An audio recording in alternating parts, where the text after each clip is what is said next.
جس شخص نے حرین جان بچائی تھی وہ کوئی عام انسان نہیں تھا۔ حرین کو کیا معلوم تھا جس زخمی نوجوان کی اس نے مدد کی وہ شہر کا سب سے خطرناک اور طاقتور مافیا تھا۔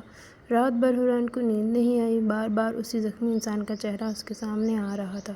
صبح وہ حسب معمول اپنی امی کے ساتھ ناشتہ بنا رہی تھی۔ امی نے مسکرا کر پوچھا، بیٹا کیا بات ہے، آج تم بہت خاموش ہو؟ حرین نے ہلکی سی مسکراہٹ کے ساتھ کہا، بس کچھ نہیں امی، بس رات والا واقعہ یاد آ گیا۔ ادھر شہر کے ایک عالی شان بنگلے میں سخت سیکیورٹی تھی، کئی باڈی گارڈز دروازے پہ کھڑے تھے۔ کمرے کے اندر زخمی نوجوان تھا، یہی اذلان شاہ تھا جس کا نام سن کر بڑے بڑے دشمن بھی راستہ بدل لیتے تھے۔ اس کے دائیں ہاتھ بلال نے آہستہ سے کہا، سر، حملہ کرنے والوں کی ابھی تک کوئی سراغ نہیں ملا۔ اذلان نے آنکھیں بند رکھتے ہوئے جواب ملا، مجھے ان کی فکر نہیں۔ بلال حیران رہ گیا۔ اذلان نے آہستہ سے کہا، مجھے اس لڑکی کا پتہ چاہیے جس نے میری جان بچائی۔ بلال نے پوچھا، سر، اگر وہ پولیس تک پہنچ گئی تو؟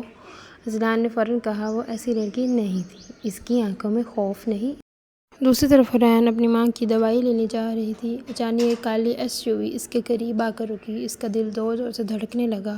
گاڑی کا دروازہ آہستہ سے کھلا، لیکن باہر آنے والا شخص اذلان نہیں تھا، وہ اس کا باڈی گارڈ تھا۔ اس نے احترام سے کہا، میڈم، ہمارے سر آپ سے صرف ایک بار ملنا چاہتے ہیں۔ حرین ایک قدم پیچھے ہٹ گئی، اسے اندازہ نہیں تھا کہ وہ کس دنیا میں قدم رکھنے جا رہی ہے۔ حرین نے انکار کے لیے منہ کھولا ہی تھا کہ اچانک فائر کی آواز گونجی۔ آج کی ایپیسوڈ بس اتنی ہی۔ آپ کی سپورٹ کا بہت بہت شکریہ۔